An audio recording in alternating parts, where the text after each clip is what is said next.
Bonjour et bienvenue sur EcoMap, l'échographie pratique, facile et surtout utile du médecin généraliste. Alors aujourd'hui, on va faire de l'urologie. Ça faisait un bon moment qu'on n'avait pas fait d'urologie sur cette chaîne, qu'on n'avait pas eu en tout cas au niveau rénal un cas sympa. Et là, voilà, c'est un cas qui m'a intéressé et que je tenais vraiment à vous partager directement à la fin de la consultation voilà, qu'on vient de terminer avec cette patiente. Si le cas clinique vous plaît, si cette chaîne vous plaît, n'hésitez pas à mettre un like, abonnez-vous à la chaîne, mettez-moi un commentaire. Vraiment, je vous remercie pour tous vos beaux commentaires, c'est très encourageant et c'est ce qui me motive, comme aujourd'hui, à vous partager des choses qui, moi, m'ont intéressé pendant ma consultation. Pareil sur le Facebook. Et puis, votre formation d'initiation à l'échographie est offerte au moment où je fais la vidéo. Le lien est dans la description et je vous invite vraiment vivement à me rejoindre pour vous aussi vous mettre à l'échographie et apporter à vos patients une précision diagnostique supplémentaire. Vous verrez qu'en plus le voyage est absolument passionnant. Nous sommes ici devant le cas d'une patiente de 46 ans qui présente un antécédent de macrolithiase rénale gauche pris en charge par une sonde Gigi et puis une évacuation ensuite de la lithiase. Et cette patiente présente une dégradation progressive de sa fonction rénale avec des douleurs régulières au niveau de la région, on va dire, fosse lombaire gauche. Et une collègue m'avait envoyé la patiente pour vérifier si on n'aurait pas une nouvelle lithiase et puis vérifier un petit peu au passage l'état du rein chez cette patiente. Donc on va commencer bien évidemment par le côté sain, puisque déjà, il faut analyser les deux reins bien évidemment, mais ça va vous donner aussi une vision du rein normal, euh, le rein tel qu'on s'attend à le trouver chez cette patiente en particulier. Ça va vous permettre de régler votre image. Donc il y a beaucoup d'avantages à toujours commencer par le côté sain, que ce soit sur du musculo-squelettique bien évidemment, mais également comme ici sur une échographie rénale. Donc on va mesurer notre rein, mesure tout à fait standard, classique, échogénicité classique, avec ici un sinus bien marqué, une bonne différenciation cortico-médulaire, on va y revenir tout à l'heure. Donc quelque chose de tout à fait classique, des cavités ici peut-être un petit peu visibles, sans plus. Donc rien de bien surprenant sur ce rein droit. On va mesurer l'épaisseur corticale puisqu'elle venait pour une insuffisance rénale progressive. Donc c'est toujours bien de mesurer l'épaisseur corticale. Remarquez ici la médulaire, les trois petits ronds ici, mais en fait on peut en avoir d'autres, on en voit trois sur cette image, qui sont situés au sein du cortex. J'insiste sur cette localisation puisqu'on va parler tout à l'heure des calices. Les calices sont situés, eux, au sein finalement du sinus. Donc si vous voyez des lésions, des zones hypoéchogènes ou anéchogènes en dehors du sinus, il ne s'agit pas des calices. Donc si vous cherchez à les mesurer, on parlera des mesures après, eh bien vous êtes en train de vous tromper. Donc ici on a la médulaire, et avec ici le cortex et ici le sinus.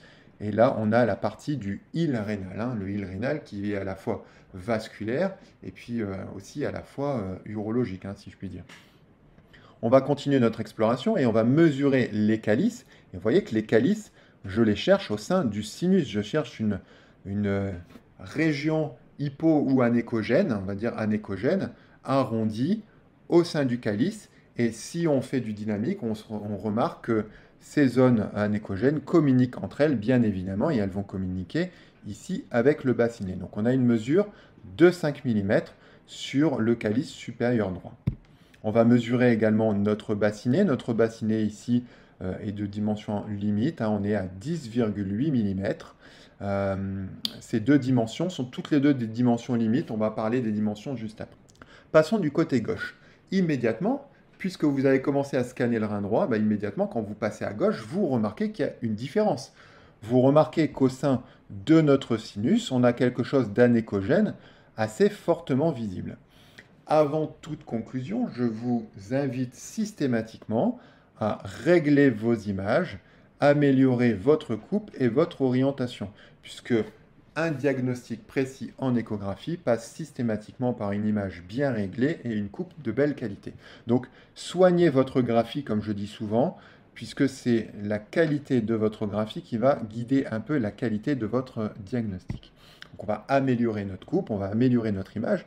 Et là, il n'y a plus de doute. Peut-être que la coupe d'avant était un peu tendancieuse. Tant que là, on n'a plus de doute. On remarque au sein de notre sinus des cavités piélo-calicielles dilatées avec un bassinet qui paraît ici dilaté, un calice inférieur qui paraît également dilaté, le calice moyen, le calice supérieur. Si la coupe n'est pas tout à fait droite, ben, vous ne voyez pas forcément les calices exactement de la même façon. Il est d'ailleurs très difficile de les aligner tous les trois en raison des côtes, des gaz digestifs, de la respiration de la patiente, hein. Donc, on va réaliser des mesures. Notre calice inférieur est aux alentours des 13 mm et demi. On va continuer nos mesures. On a ici une mesure à 14 mm, hein, donc on multiplie le nombre de mesures pour améliorer notre précision diagnostique. Je reviens rapidement sur la coupe d'avant. Remarquez qu'on garde quand même une épaisseur corticale confortable avec un rein qui reste quand même de toute façon bien différencié, hein. On n'a pas d'amincissement visible en tout cas de la corticale. On va continuer en mesurant notre bassinet qui est large, hein, qui mesure 17 mm. On l'avait vu d'emblée déjà à l'œil en comparant directement notre rein droit et notre rein gauche, mais les mesures vont vous guider, hein, elles vont aussi vous rassurer si vous débutez. Donc le diagnostic d'hydronéphrose, eh bien, comme je viens de le dire, il peut se faire à l'œil. À force de faire des échos avec l'œil un peu entraîné, d'emblée vous vous dites « Ah, là c'est dilaté, là il y a un problème ». Donc on a le grade 1 qui est éventuellement une dilatation simple du bassinet, mais sans dilatation des calices, hein. Vous allez retrouver, vous allez le plus souvent ne pas voir les calices. Le grade 2 qui est une dilatation du bassinet et des calices qui commencent à être plus visibles, avec un parenchyme qui va s'amincir progressivement. Le grade 3, eh bien, on a une dilatation, on va dire, pseudo-kystique du bassinet, avec des calices qui s'agrandissent encore et un parenchyme qui continue de s'amincir. Puis le grade 4, où le parenchyme va clairement disparaître et laisser place simplement à une image anéchogène volumineuse en lieu et place du rein. Moi, je vous conseillerais plus, en particulier en médecine générale, puisqu'on est des non-spécialistes, et dans le cadre de l'apprentissage de l'échographie en urologie, d'utiliser des mesures qui vont vous guider, qui vont diminuer les doutes que vous pouvez avoir dans votre tête, puisque je trouve que d'un côté, trop mesurer, tout vouloir mesurer, c'est plus forcément faire de l'échographie. D'un autre côté, quand on débute, mesurer, c'est se promener avec une canne, avec une béquille, qui est parfois bien confortable. Donc, de 0 à 5 mm pour les calices, hein. Là, c'est la mesure des calices, classification de King. Des calices mesurés de 0 à 5 mm, grade 0, pas d'hydronéphrose significative. De 5 à 10 mm, comme le rein droit, on va dire, de notre patiente, c'est un grade 1, la présence d'une hydronéphrose discrète.